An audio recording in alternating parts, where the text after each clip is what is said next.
So Wonder Twin powers activate. We're all twins. It's kind of fun. Yay! Twins. You guys have never been to that Twinsville or wherever in Ohio, right? For that, everybody keeps asking me, you been to that Twin Festival that happens every year in Ohio? I'm like, no, I've never been there. Sounds creepy. What is that? So every year, it's creepy. Every year, twins from around the country and some from around the world get together for a Twin Fest. And that's for fraternal, identical, whatever, to all the twins. And it's just a trip. I've seen documentaries on it, pictures on it, but I've never been. I don't know what it is. I don't know if they're still doing it because of COVID and everything, but it's like it's this whole big twinship thing. It's like it's about being twins and what does twins mean and all this stuff. I mean, it could be a little creepy, I guess, if you look at it that way, but just some little thing that I was going to ask. You ever been there? I'm like, I've never been there. I've never done it. So clearly you guys haven't done it either. Now, Melanie, have you heard of the twin thing? Not once, but Melissa and I have the pleasure of going to junior high with two different other sets of twins. So there are three sets. Yeah. A boy and then two girl sets. So we were surrounded by twins, actually. Mm-hmm. In our early We were, which is kind of rare. When we were in junior high school, I remember it was the Barnes brothers and James. They were so cute. Barnes brothers. You're like, they were blonde and tall and like athletic and big blue eyes. Yeah, very nice. Yeah. Yeah. Yeah. And then in high school there was a set of identical twin girls who had red hair. Do you remember them, Mel?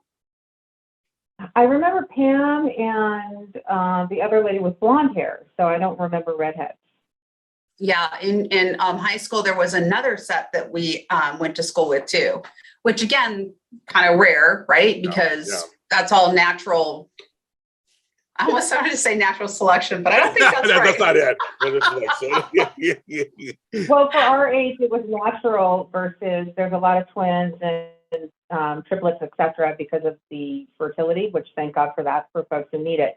But back when we were born, like way, way back, it was a natural phenomenon. So no, probably a lot more twins today. I'm exactly your age, so I do know. Yes, I know exactly your age. My birthday's in a few months. James? You look great. I sleep with steaks on my face, and I just like, drink lots of water. No, people don't believe that I'm going to be 53. That's all the time. So I'm 53. What month? May 10th, Mother's Day, May 10th. Oh, cool. Yeah. Or July 1st.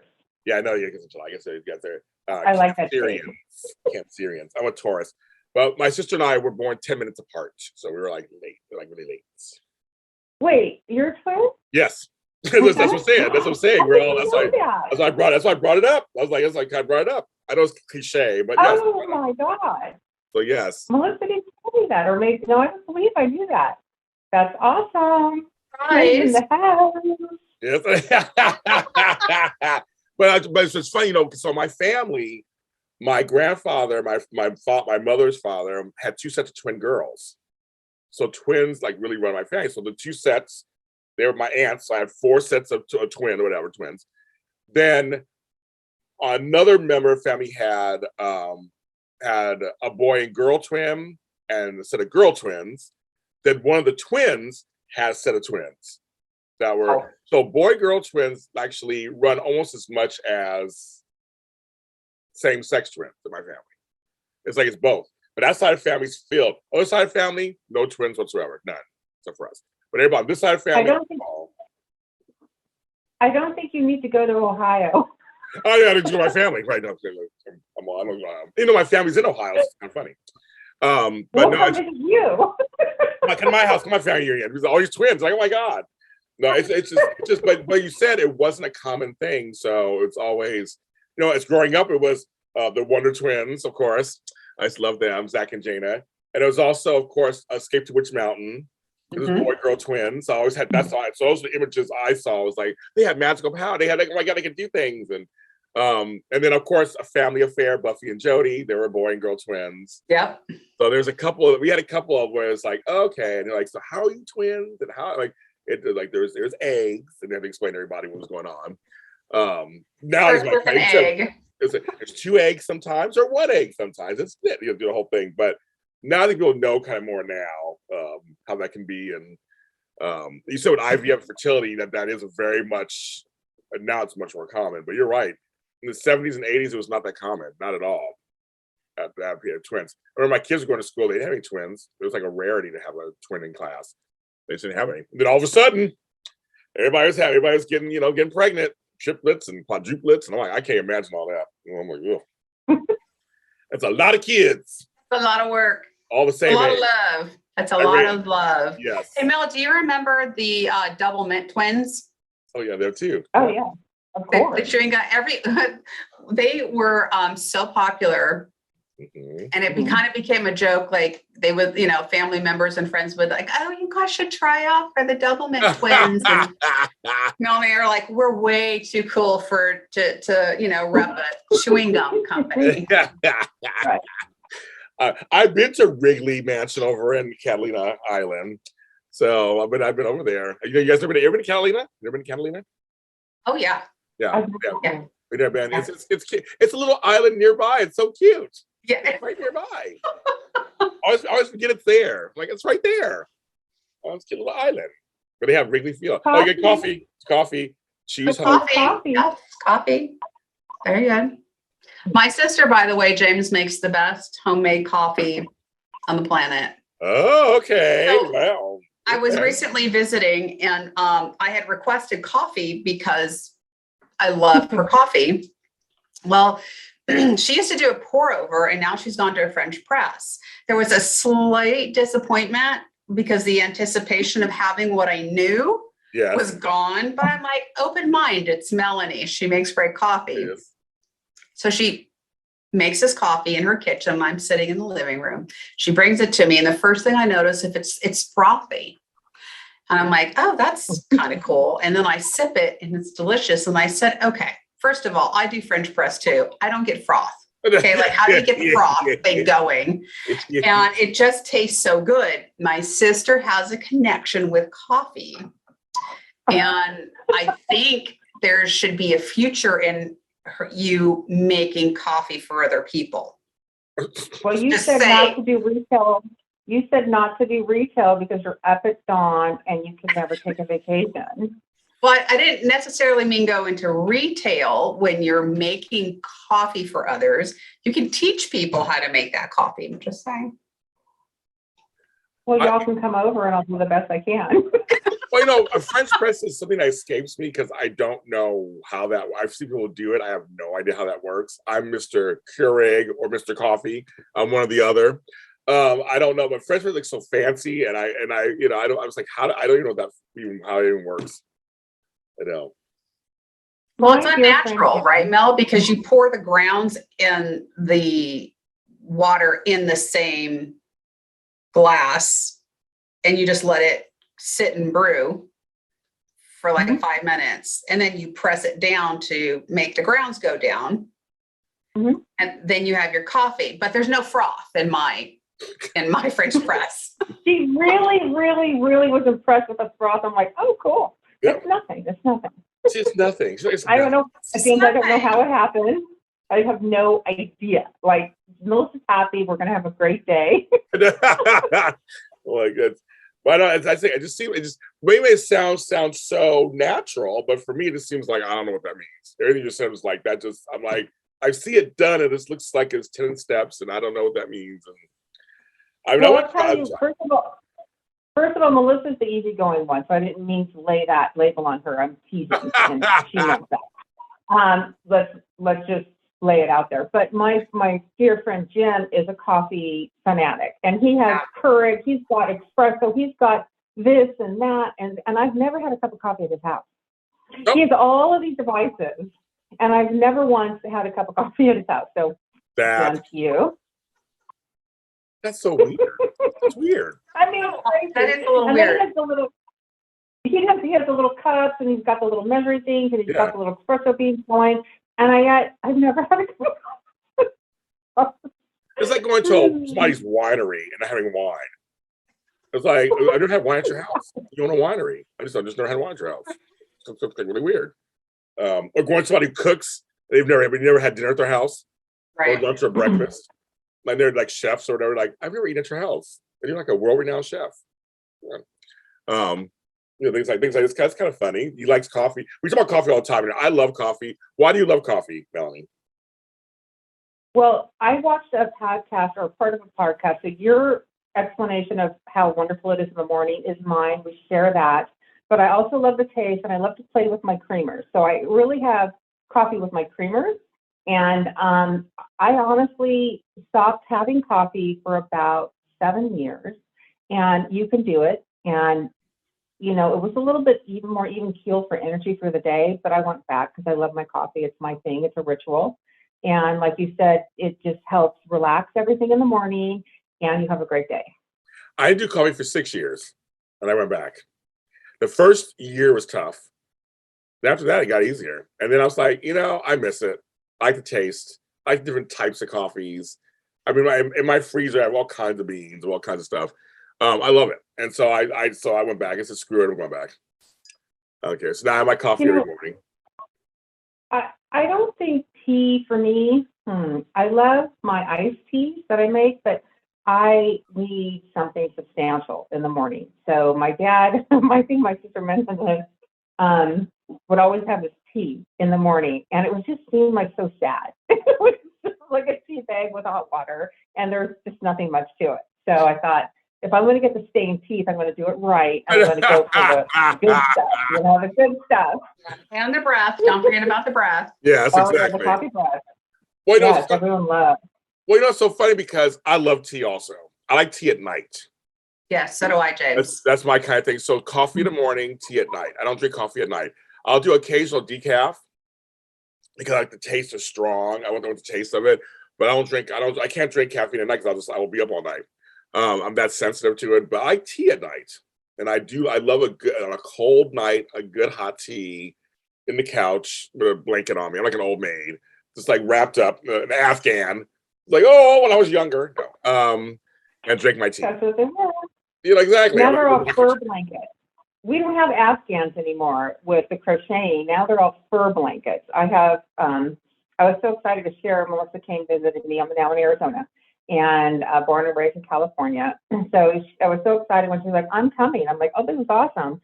So I had a special fur blanket picked out for her bed because it gets cold, just like in California here at night right now. And there was no excitement for an Afghan. Melissa and I had matching Afghans when we grew up as twins. They were mustard yellow with white. And and remember Nana's was red. We loved the red Afghan because it was Nana's. It smelled like Nana's. And Mom had a blue one. But ours was mustard yellow. Like, who picked those colors? Who picked those colors for us? I don't know. It was so nice they were made for us, so it's hard to complain, but I think we still did a little. I'm complaining, Mel. That mustard against this complexion, even back then, as being young, I was like, oh my God, why can't I have like a pretty color? and we were young, so we shared rooms until we were 7. So those blankets, so there were 2 of them in one room. I mean, you had to understand, even at a young age, we did have a little bit of style maybe. And I think Mom made those. I think we'll have to confirm. I'm sure Mom made them. She made all of them. She even made a purple one time, and it was really long and pretty. And that did not get passed down either. So I don't know what happened there, but I do remember the mustard squares with the white fringe around the mustard square. The thing about that blanket, though, the reason it stuck around so long is it was so warm. It was legit. There you go. Mm-hmm. So it was big. I mean, she did not spare the yarn, but yes, I remember the good times. So, hey, Melissa, have you ever has Kima ever made an appearance on the podcast? Kima has not made it. We haven't had like Bring Your Animal to Podcast Day. Maybe that's a good idea. We could. Well, she's a full-bred Siberian Husky puppy. Right. She'd be like all into the camera for a hot second, and then she'd be on to her next thing. So I don't think she'd make a great guest. She might like make a spot appearance. A cameo. Yeah. Here I am. Bye. Yes. Hi, and then bye. We love our dog so much, James. We ordered and now have t-shirts with the husky puppy's face on them. And I don't mean like the little label. I mean, it's all her face. And I'm so excited to wear it. I have to wash it. Yeah, we did that for those people now. I just posted a picture of my late dog, Scrabble. It popped up in the memories, like on Facebook, so you use memories. And so it popped up from 7 years ago of him laying across me, wearing his jersey from the Steelers. I'm a Steeler fan. I gave him a jersey. He's a little Chihuahua. And so it's me on the phone, him laying across me in his jersey. I posted, I was like, oh, I miss him. And dogs are there. I always tell people, we're not dog owners. They own us. I always say it all the time. They literally, and Scrabble, I had him 15 years. He was my world. So I mean, I haven't got a dog since. I think one day possibly, but I'm mourning him like a person. Like it's been almost 5 years. I'm still like, nope, I'm not ready. I'm just not ready. Everybody else's dogs, I love them and I'm all like into them. But for myself, I'm just not, he was my world. I mean, this little thing, he had attitude. Oh my God, he used to give me attitude all the time. I didn't care. Then he loved me. I just love dogs. They're loyal, but he had his own personality. And he was just like this little tiny dog who thought he was huge. So I was like, stop going to talk about those. Like, come over here. Whatever. The crows just fly by. I'm like, get away from the crows. They'll take you away. It's like, get in the house. He run in the house. But he has such a personality. Everybody knew him because he had such a personality. I'm like, he loved the ladies. He loved the ladies. Oh. Every time he saw a lady, he was just like, back up to her, like, scratch my back to all the ladies. But he was Scrabble. So we're not naming him like Taco or Paco. Like, screw that. He's a Chihuahua. We named him Scrabble. I just posted that today. I think I just speak of your dog. So I get the dog thing. I get it. Thank you. They're part of our family. They're part of our families. When you really do, they have personality, they have hearts, they have personalities. They know when you're not feeling well. They know when you're kind of down. They're usually good about that kind of stuff. They can make you laugh, and they do those silly things. They can make you pissed, and do certain things. I was like, if I should treat my children and my dog, I would choose my dog. Just kidding, kids. I choose you every time. I swear it. You want them both. There's no reason to choose. There's enough James Lott Jr. to go around. Right. She is so right. She's so I will choose you all. Sure. Just kidding. But the dog will talk back. Kids talk back.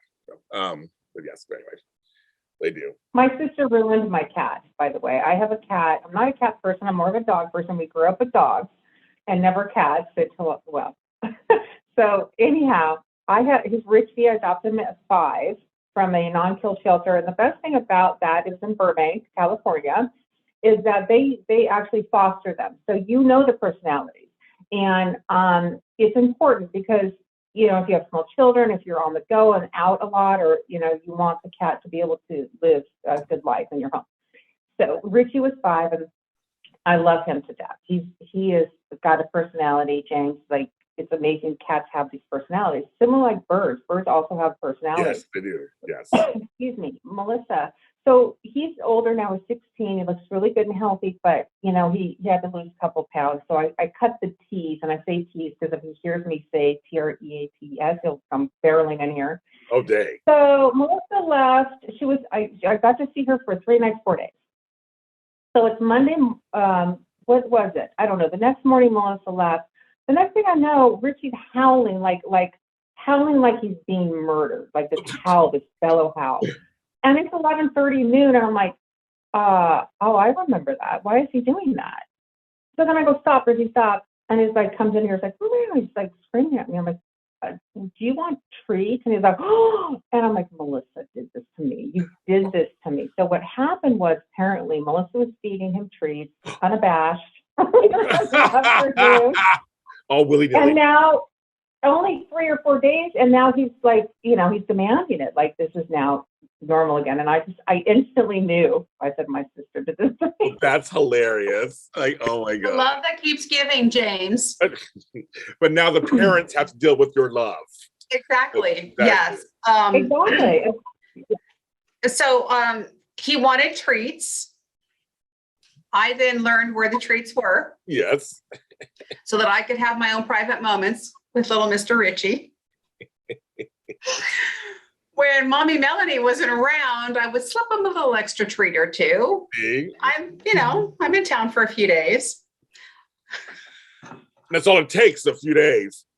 It does. It's amazing how fast Yeah.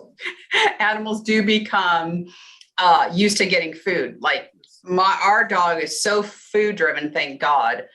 She's controlled through food. Yeah. So like super stubborn huskies are very, very stubborn. They don't listen. Oh, okay. They make their own decisions in life. Very independent, but she loves treats.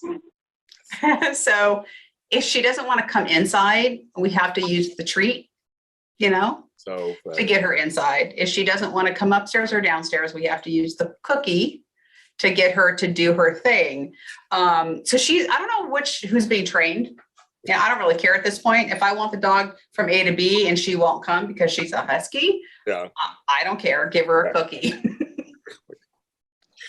It's just like me being a grandparent. I show up, I spoil them to death, I rile them all up, and I go, bye, you guys, see you in a few months. Yep. And I leave.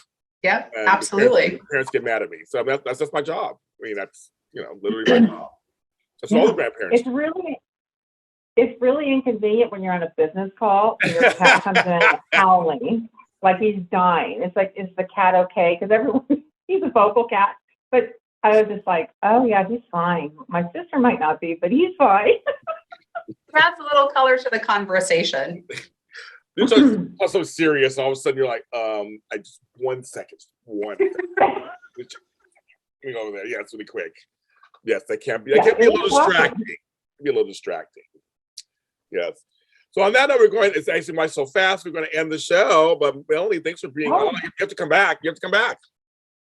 Thank you for having me, and for the technical difficulties, I apologize. I'm not technological. James, it was so nice meeting you. And bye, boo-boo. Have a wonderful day.